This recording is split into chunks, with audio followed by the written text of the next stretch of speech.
என் பெயர் நளினி. எனக்கு திருமணமாகி 6 மாதங்கள் தான் ஆகிறது. எனது அப்பா சில வருடங்களுக்கு முன்பே இறந்துவிட்டார். அப்பொழுது நான் படித்து கொண்டிருந்தேன். எங்களுக்கென்று சொந்தமாக வீடும் ஓரளவு வருமானமும் வரும் வகையில் விவசாய நிலமும் இருந்தது. நானும் திருமண வயதை அடைந்ததால் என்னை திருமணம் செய்து கொள்வதற்கு 2-3 இடங்களிலிருந்து பெண் பார்க்க வந்தனர். அப்படி வந்தவர்களிடம் நான் திருமணத்திற்கு பிறகு என் அம்மாவும் என்னுடன் தான் இருப்பார் என்று சொன்னேன். முதலில் அவர்கள் சம்மதித்தாலும் பிறகு விருப்பமில்லை என்று கூறிவிடுவர். இப்படியாக எனக்கு வந்த அனைத்து சம்பந்தமும் தட்டி கழிந்து கொண்டிருந்தது. இறுதியாக என்னுடைய கோரிக்கையை ஏற்ற மகாதேவன் என்பவருடன் எனக்கு திருமணம் நடந்தது. அவர்கள் ஏழை குடும்பமாக இருந்தாலும் அவரும் அவரது வீட்டில் உள்ளவர்களும் மிகவும் அன்பானவர்கள். அவரது வீட்டில் அவரது அப்பா மற்றும் கணவரின் தம்பி மட்டுமே இருந்தனர். அவரின் அம்மா இறந்து விட்டார்கள். வீடும் ஓரளவு சிறிய வீடாகவே இருந்தது. அந்த வீட்டில் 2 அறைகள் மட்டுமே இருந்தது. ஒரு அறையில் நானும் கணவரும் இருந்தோம். மற்றொரு அறையில் மாமனாரும் கணவரின் தம்பியும் இருந்தனர். அம்மாவிற்காக வீட்டை ஒட்டியபடியே சிறிதாக அறை ஒன்றையும் கட்டி கொடுத்தனர். கணவரின் நிலைமையை புரிந்து கொண்ட நானும் அதற்கு மேல் அவர்களிடம் எதுவும் கேட்கவில்லை. கணவர் அங்குள்ள கம்பெனியில் பணிபுரிந்து வருகிறார். கணவரின் தம்பி கல்லூரி படித்து வருகிறார். அவரின் அப்பா வீட்டில் இருக்கிறார். காசு பணம் குறைவு என்றாலும் கணவரின் குணம் தாராள குணம். என்னை அன்பாகவும் சந்தோஷமாகவும் பார்த்து கொண்டார். அதே போலவே மாமனாரும் மருமகளாக நினைக்காமல் சொந்த மகளாகவே நினைப்பார். கணவரின் தம்பியும் அப்படித்தான். அண்ணி என்று இல்லாமல் ஒரு அம்மாவை போலத்தான் நினைத்து பழகுவார். வந்த சில நாட்களிலேயே அவர்களை எனக்கு மிகவும் பிடித்து போனது. எனது அம்மாவையும் என்னை போலவே அன்பாக நடத்தினர். இது எனக்கு இன்னும் சந்தோஷத்தை தந்தது. வாழ்க்கை சந்தோஷமாக சென்று கொண்டிருக்கும் பொழுது எனது அம்மாவிற்கு திடீரென்று உடல் நலக்குறைவு ஏற்பட்டது. அவர் ஏற்கனவே குணப்படுத்த முடியாத ஒரு வியாதியில் கஷ்டப்படுகிறார். இன்னும் சில மாதங்களே உயிரோடு இருப்பார் என்று மருத்துவர்கள் ஏற்கனவே தெரிவித்து விட்டனர். இருந்தும் திடீரென இப்படி நடந்ததும் நான் பதறி போனேன். நானும் அம்மாவை அழைத்து கொண்டு மருத்துவமனைக்கு சென்றேன். அந்த மருத்துவமனையில் உள்ள மருத்துவர் எனது நண்பர். அவர் அம்மாவை பரிசோதித்துவிட்டு என்னை அழைத்தார். நானும் சென்று அமைதியாக அமர்ந்தேன். மருத்துவர் எனது கணவர் மற்றும் வீட்டில் உள்ளவர்களை பற்றி விசாரிக்க தொடங்கினார். நானும் அவர்களை பற்றி ஒவ்வொன்றாக கூற ஆரம்பித்தேன். பின்பு அவர் வெகு நேரமாக யோசித்து கொண்டிருந்தார். நானும் என்னவாக இருக்கும் என்று அவரையே பார்த்து கொண்டிருந்தேன். பின்பு அவர் பேச தொடங்கினார். நளினி, நான் சொல்லப்போகும் விஷயம் உனக்கு அதிர்ச்சியாக இருக்கும். இதனால் உன் வாழ்க்கை கூட பாதிக்கப்படலாம். எதுவாக இருந்தாலும் நன்றாக யோசித்து முடிவெடு என்று அந்த விஷயத்தை கூற ஆரம்பித்தார். அவர் கூறிய விஷயத்தை கேட்டு எனக்கு தலையில் பாறாங்கல்லை தூக்கி போட்டது போல் இருந்தது. மருத்துவர் என்னிடம், உனது அம்மா கர்ப்பமாக உள்ளார். அதற்கு உன் வீட்டில் உள்ளவர்கள் கூட காரணமாக இருக்கலாம் என்றார். அம்மாவை நன்கு பரிசோதித்து விட்டு இதில் ஒரு சிக்கல் என்னவென்றால், உனது அம்மாவிற்கு இருக்கும் அதே வியாதி பிறக்க போகும் குழந்தைக்கும் இருக்க வாய்ப்புண்டு. அந்த குழந்தையும் உன் அம்மாவோடு சேர்ந்து சில மாதங்களிலேயே இறந்துவிடும். வெகுளியான உன் அம்மாவிற்கு குற்றம் நடந்துள்ளது. என்ன செய்யலாம் என்று நீதான் முடிவு செய்ய வேண்டும்.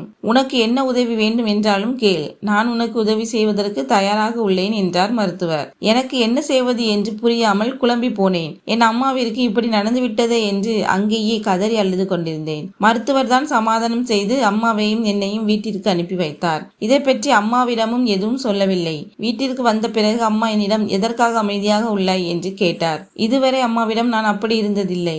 எதுவாக இருந்தாலும் மனம் விட்டு பேசி வருவேன். நானும் அம்மாவிடம், ஒன்றுமில்லை அம்மா, உங்களுக்கு வெகு விரைவாக குணமாகிவிடும், நீங்கள் ஓய்வு எடுங்கள் என்று கூறி அவரை படுக்க வைத்துவிட்டு சமையலறைக்கு வந்தேன். என் அம்மா எதுவாக இருந்தாலும் புரிந்து கொள்வார். அப்படி ஏதாவது தவறு நடக்கும் பட்சத்தில் என்னிடம் சொல்லி இருப்பார். ஆனால் இதுவரை அப்படி எதுவும் கூறவில்லை. இதுவும் எனக்கு யோசனையாக இருந்தது. சமையல் செய்யும் பொழுது இதை பற்றி தான் யோசித்துக் கொண்டிருந்தேன்.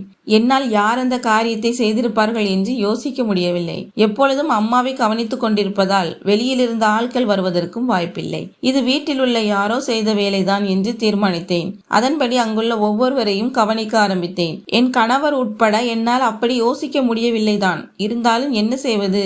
எல்லோரும் நல்லவர்கள்தான், வாய்ப்பு கிடைக்கும் வரை. அதுவும் இதே போல விஷயங்களில் பெரும்பாலான ஆண்கள் தவறு செய்ய வாய்ப்புண்டு. அதில் என் குடும்பத்தாரும் விதிவிலக்கு அல்ல என்று நினைத்தேன். இதை பற்றி கணவர் கணவரிடமும் பேசலாம் என்று கூட நினைத்தேன். ஆனால் யோசித்து பார்க்கையில் கணவரின் அப்பாவையும் அவரது தம்பியின் மேலும் பழி சுமத்தினால் யாரால் தான் தாங்கிக் கொள்ள முடியும்? என்ன செய்வது என்று புரியாமல் குழம்பி போனேன். அன்றிலிருந்து எனது மொத்த சந்தோஷமும் காணாமல் போனது. எப்பொழுதும் இதை பற்றியே நினைத்து கொண்டிருந்தேன். வேலையிலிருந்து வந்த கணவரும் சிறிது நேரத்திலேயே எனது வாடிய முகத்தை பார்த்து, எதனால் உன் முகம் கவலையாக இருக்கிறது என்று கேட்டார். நானும் ஒன்றுமில்லை என்று சமாளித்தேன். பிறகு அம்மாவின் ரிப்போர்ட்டை அனைத்தையும் எடுத்து யாருக்கும் தெரியாமல் ஒளித்து வைத்தேன். இரவு நேரங்களில் யார் எனது அம்மாவின் அறைக்கு வருகிறார்கள் என்பதை கண்டுபிடிக்க நினைத்தேன். அதன்படி அன்றைய கணவரிடம், எனது அம்மாவிற்கு உடல்நிலை சரியில்லை, 2-3 நாட்கள் அவருடன் படுத்துக் கொள்கிறேன், உங்களுக்கு ஏதேனும் ஆட்சேபனை உண்டா என்று கேட்டேன். அவரும் பதறிப்போய் அம்மாவிற்கு என்ன ஆனது என்று விசாரித்தார். நானும் ஒன்றும் சொல்லாமல் சாதாரணமாக வருவதுதான் என்றேன். பிறகு அவர் இதையெல்லாம் என்னிடம் கேட்க வேண்டுமா? தாராளமாக அவரிடம் தங்கி கவனித்துக்கொள் என்றார். என் கணவர் மிகவும் நல்லவர். அவருக்கு அம்மா இல்லாததால் என் அம்மாவைத்தான் அம்மா என்று அன்போடு அழைப்பார். அதே போல கவனித்தும் கொள்வார். நானும் அன்று இரவே அம்மாவோடு சென்று படுத்துக்கொண்டேன். அப்படி படுக்கையில் நடு இரவில் அம்மா தூக்கத்தில் புலம்புவதை பார்த்து மிகவும் வேதனைப்பட்டேன். அதற்கு அர்த்தம் யாரோ அவரிடம் தவறாக நடந்து கொண்டது உறுதியானது. அதன் பிறகு எனக்கும் தூக்கம் வரவில்லை. கணவர் மற்றும் மாமனார் கொழுந்தனை பற்றி நினைத்து கொண்டிருந்தேன். ஒரு முறை கணவர் தூங்கிக் கொண்டிருக்கும் பொழுது நடுராத்திரியில் எழுந்து வெளியே சென்று வந்தார். என்னவென்று கேட்க, எனக்கு எப்பொழுதாவது தூக்கம் வரவில்லை என்றால் வெளியே சென்று வருவேன், இப்பொழுதும் வெளியில் சென்று வருகிறேன் என்றார். நானும் அப்பொழுது சாதாரணமாக இருந்துவிட்டேன். ஒருவேளை ஏதாவது தவறாக இருந்திருக்குமோ என்று இப்பொழுதுதான் ஞாபகம் வந்தது. பிறகு ஒரு முறை மாமனார் மார்க்கெட்டு சென்று திரும்பி வரும் பொழுது, உனது அம்மா மிகவும் பலவீனமாக உள்ளார், இதை கொடு என்று ஹார்லிக்ஸ் வாங்கி வந்தார். எதற்காக அவர் என் அம்மாவிற்கு ஹார்லிக்ஸ் வாங்கி வர வேண்டும் என்று அதையும் யோசித்துக் கொண்டிருந்தேன். பிறகு ஒரு முறை கணவரின் தம்பி என்னிடம், அண்ணி, உங்களைப் போலவே உங்களது அம்மாவும் அழகாக உள்ளார், அவர் உங்களுக்கு அம்மா என்றால் யாரும் நம்ப மாட்டார்கள், உங்களின் அக்காவை போல உள்ளார் என்றார். அப்பொழுது நான் சிரித்து கொண்டாலும் அதை நினைத்து இப்பொழுதுதான் சந்தேகப்பட ஆரம்பித்தேன். அனைத்தையும் யோசித்து அன்று இரவே கழிந்தது. மறுநாள் காலை அதற்கு மேல் பொறுக்க முடியாமல் அம்மாவிடம் இதை பற்றி கேட்டேன். அம்மா, உனது அறைக்கு யாரேனும் வந்து செல்கிறார்களா என்று அதை கேட்க அம்மாவும் அழுது கொண்டே சொன்னார். நான் தூங்கிய பிறகு யாரோ எனது அறைக்கு வந்த பிறகு என் முகத்தில் துணியை வைத்தவுடன் நான் மயக்கம் அடைந்து விடுவேன். அதன் பிறகு என்ன நடக்கும் என்று தெரியவில்லை. காலையில் எழுந்து பார்க்கும் பொழுது வித்தியாசமாக இருக்கும். இதை உன்னிடம் சொன்னால் நீயும் வீட்டில் உள்ளவர்களும் தவறாக நினைப்பீர்களோ என்றுதான் இதுவரை சொல்லவில்லை என்று அழுது கொண்டிருந்தார். அவரை பார்ப்பதற்கே எனக்கு பாவமாக இருந்தது. அதே சமயம் யார் இப்படி மோசமான காரியத்தை செய்கிறார்கள் என்று கோபமாக வந்தது. அதன் பின் சில தினங்களாக அம்மாவை காரணம் காட்டி அவரிடமே படுத்துக்கொண்டேன். கணவர் மனதில் என்ன நினைத்தாரோ தெரியவில்லை. ஆனால் என்னிடம் ஒன்றும் கூறவில்லை. ஒரு நாள் காலை கணவர் வேலைக்கு எடுத்து செல்லும் யூனிஃபார்மை துவைக்க மறந்துவிட்டேன். எப்பொழுதும் அம்மாவை பற்றியே நினைத்து கொண்டிருந்ததால் எந்த வேலையிலும் கவனம் செல்லவில்லை. கணவரிடமும் நடந்ததற்கு மன்னிப்பு கேட்டேன். அவர் இன்னும் கோபமானார். நானோ, வீட்டில் உள்ளவர்களோ உனக்கு ஞாபகம் வரமாட்டோம், நீ போய் அவரை பார்த்துக்கொள் என்று சாப்பிடாமல் கூட கோபத்துடன் கிளம்பிவிட்டார். இதை கேட்ட எனக்கு அதிர்ச்சியாகத்தான் இருந்தது. என்ன செய்வது? எனது நிலைமையை அவரிடம் சொல்ல முடியாது. அவரையும் என்னால் புரிந்து கொள்ள முடிந்தது. ஏனெனில் நாங்கள் இப்பொழுதுதான் புதிதாக திருமணமான தம்பதிகள். பகலெல்லாம் வேலை செய்துவிட்டு மனைவியோடு சந்தோஷமாக வாழதான் எந்த கணவராக இருந்தாலும் ஆசைப்படுவார்கள். இதில் அவர் மேல் எந்த தவறும் இல்லை. பிறகு அன்று இரவு அம்மாவுடன் தூங்குவதற்கு செல்லவில்லை. கணவரிடம் மன்னிப்பு கேட்டு அவரை சமாதானம் செய்தேன். அவரும் சமாதானமானார். காலையில் அம்மாவை சென்று பார்க்க அவரின் முகம் சற்று கவலையாக இருந்தது. என்னவென்று விசாரிக்க அம்மா சொன்னார், நேற்று ஏன் எனது அறைக்கு வரவில்லை? நான் சொன்ன அந்த உருவம் நேற்றும் வந்தது, என்ன செய்தது என்று தெரியவில்லை என்று கூறினார். என்ன செய்வது என்று புரியாமல் குழம்பி போனேன். ஒருபுறம் அம்மாவின் இந்த நிலைமையை கண்டு எனக்கு மிகவும் கவலையாக இருந்தது. பிறகு சில நாட்கள் நான் கணவருடன் இருந்தாலும் இடையிடையில் அம்மாவை சென்று பார்த்து வந்தேன். ஒரு நாள் இரவு தூங்கிக் கொண்டிருக்கும் பொழுது அம்மாவின் அறையிலிருந்து வித்தியாசமான சத்தம் கேட்டது. உடனடியாக விழித்து கொண்ட நான் வேகமாக அம்மாவின் அறைக்கு சென்றேன். அங்கு சென்று பார்க்க எனக்கு அதிர்ச்சியாக இருந்தது. காரணம், அங்கு எனது கணவரின் தம்பி நின்று கொண்டிருந்தார். அம்மாவும் அவரை பார்த்து பயத்துடன் நின்றிருந்தார். அவரை பார்த்து எனக்கு கோபம் வந்தது. இவ்வளவு நாள் இப்படி ஒரு கேவலமான செயலை செய்து வந்தது அவர்தான் என்று நினைத்தேன். உடனடியாக அவரின் அருகில் சென்று அவரின் கன்னங்களில் ஓங்கி அறைந்தேன். இதை பார்த்து அவர் திடுக்கிட்டு போனார். பிறகு என்னிடம், அண்ணி, பொறுமையாக இருங்கள், எதற்காக என்னை அடிக்கின்றீர்கள் என்று கேட்டார். நானும் செய்வதெல்லாம் செய்துவிட்டு எப்படி என்னை அண்ணி என்று அழைக்க முடிகிறது என்றேன். இதை கேட்ட அவரும் புரியாமல், எனக்கு ஒன்றும் புரியவில்லை, என்னவென்று விளக்கமாக சொல்லுங்கள் என்றார். பதட்டத்துடன் நானும், போதும், நிறுத்துங்கள், இதற்கு மேலும் நடிக்க வேண்டாம். என் அம்மாவின் தனிமையை பயன்படுத்தி கொண்டு நீங்கள் அவரிடம் தவறாக நடந்து கொண்டது எனக்கு தெரிந்துவிட்டது என்றேன். இதை கேட்ட அவரும் தலையை பிடித்துக்கொண்டு, அண்ணி என்ன சொல்கிறீர்கள்? நீங்கள் ஏதோ தவறாக நினைத்துள்ளீர்கள். நான் அவரின் அறையில் ஏதோ சத்தம் கேட்கிறது என்றுதான் இங்கு வந்து பார்த்தேன். மற்றபடி இதற்கு முன்பு கூட நான் இங்கு வந்ததில்லை. நீங்கள் நினைப்பது போல நான் அதற்கு காரணமும் இல்லை. இதில் ஏதோ தவறு உள்ளது. எதுவாக இருந்தாலும் யோசித்து பேசுங்கள் என்றார். எங்களின் குரலை கேட்டு மாமனாரும் கணவரும் வந்துவிட்டனர். அழுது கொண்டிருந்த தனது தம்பியிடம் கணவரும் மாமனாரும் விசாரிக்க அவர் அனைத்து உண்மைகளையும் கூற கணவர் என்னிடம் கோபப்பட்டார். உனக்கு என்ன பைத்தியம் பிடித்து விட்டதா? எனது தம்பி அதே போல ஆள் இல்லை. அவனை பற்றி எனக்கு நன்றாகவே தெரியும். இவ்வளவு பெரிய விஷயம் நடந்துள்ளது. என்னிடம் ஏன் முன்பே கூறவில்லை?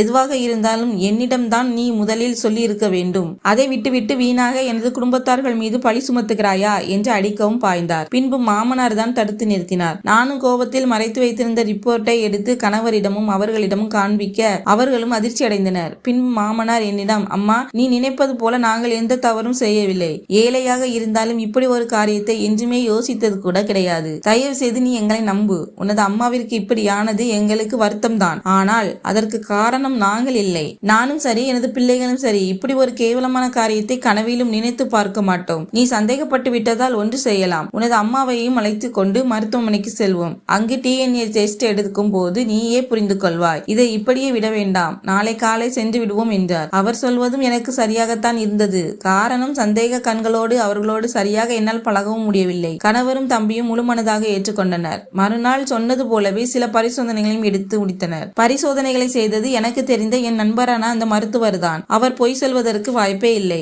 என்னை அழைத்த மருத்துவரும் நீயும் நானும் சந்தேகப்பட்டது தவறு. அவர்கள் எந்த குற்றமும் செய்யவில்லை. வேறு யாரோதான் உன் அம்மாவிடம் தவறாக நடந்துள்ளனர் என்றார். இதை கேட்ட எனக்கு அதிர்ச்சியாக இருந்தது. ஒரு புறம் சந்தோஷமாகவும் இருந்தது. மறுபுறம் அம்மாவை நினைத்து வேதனையாகவும் யார் செய்திருப்பார் என்று குழப்பமாகவும் இருந்தது. இதை பற்றி மாமனாரிடமும் கணவரிடமும் கூற அவர்களும் சந்தோஷமடைந்தனர். இப்பொழுது நாங்கள் எந்த தவறும் செய்யவில்லை என்று உனக்கு புரிந்தால் போதும் என்றனர். நானும் கணவரிடம் சந்தேகப்பட்டதற்கு மன்னிப்பு கேட்டேன். அவரும் பெருந்தன்மையாக, உனது நிலைமையில் யாராக இருந்தாலும் இதைதான் செய்வார்கள். எதையும் நினைக்காமல் இரு. யார் அந்த குற்றத்தை செய்தார்கள் என்று கண்டுபிடிப்போம் என்றார். பிறகு கணவரின் தம்பிடமும் அவரை அடித்ததற்கு மன்னிப்பு கேட்டேன். அவரும், அண்ணி, அதெல்லாம் ஒன்றுமில்லை. உங்களது அம்மாவிற்கு நடந்தது அநியாயம். அதை முதலில் கண்டுபிடிப்போம். என்னை பற்றி நீங்கள் மனதில் எதுவும் நினைக்க வேண்டாம். எனது அம்மாவாகத்தான் உங்களை நினைத்துள்ளேன். அம்மா அடித்து யாரேனும் கோபித்துக் கொள்வார்களா? அதை விட்டு விடுங்கள். அண்ணி, மனதில் எதுவும் வைத்துக் கொள்ள வேண்டாம் என்றார். இதை நினைத்து எனக்கு சிறிதாக கண்ணீர் தான் வந்தது.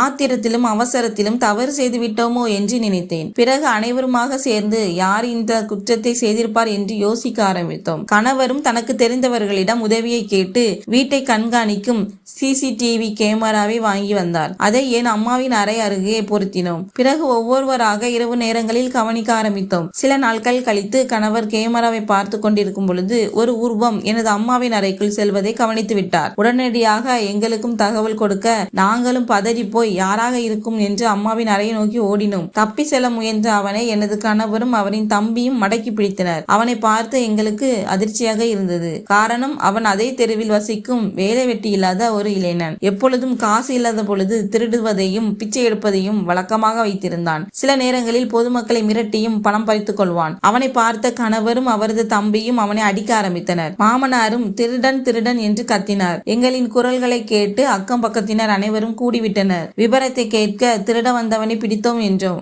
ஏற்கனவே அவன் மேல் கோபத்தில் இருந்த தெருமக்கள் அனைவருமாக சேர்ந்து தர்ம அடியாக கொடுத்தனர். கொஞ்சம் தாமதித்திருந்தால் அவன் அங்கேயே இறந்திருப்பான். ஆனாலும் பலத்த காயமாகவே இருந்தது. அதற்குள்ளாக காவல்துறையும் வந்துவிட்டது. பின்பு அனைவரும் சேர்ந்து அவனை அவர்களிடம் ஒப்படைத்தோம். நாங்களும் அம்மாவை பற்றி எதுவும் கூறவில்லை. திருட வந்ததாகத்தான் புகார் அளித்தோம். ஒரு புறம் எங்களுக்கு நிம்மதியாகத்தான் இருந்தது. கடைசியில் அவனை பிடித்து விட்டோம். ஆனாலும் அவனால் அம்மாவிற்கு ஏற்பட்ட பாதிப்பை நினைத்து கவலையாகத்தான் இருந்தது. அம்மாவின் கர்ப்பமும் சிறிது சிறிதாக வளர ஆரம்பித்தது. ஆனால் அதனால் எந்த பிரயோஜனமும் இல்லை. அடுத்த 2 மாதங்களிலேயே அம்மாவும் இறந்து விட்டார். அதோடு சேர்ந்து அந்த குழந்தையும் இறந்து விட்டது. கடைசி காலத்தில் அம்மாவிற்கு நடந்த கொடுமையை நினைத்து கதறி அழுதேன். வேறு என்ன செய்ய முடியும்? கதறி அழுவதை தவிர நான் என்ன செய்ய முடியும்? என் அம்மாவிற்கு அந்த குற்றத்தை செய்த அவனும் சில மாதங்களிலேயே பாம்பு கடித்திறந்து விட்டான். கடவுள் அவனுக்கு சரியான தண்டனையை கொடுத்து விட்டார். பிறகு நாங்களும் எங்களது சந்தோஷமான வாழ்க்கையை ஆரம்பித்தோம். எங்களுக்கு ஒரு பெண் குழந்தை பிறந்தது. நண்பர்களே, இந்த கதை உங்களுக்கு பிடித்திருந்தால் சேனலை சப்ஸ்கிரைப் செய்யுங்கள். வீடியோவிற்கு ஒரு லைக் மற்றும் ஷேர் செய்யுங்கள். மீண்டும் ஒரு சுவாரஸ்யமான கதையுடன் உங்களை சந்திக்கிறேன். நன்றி.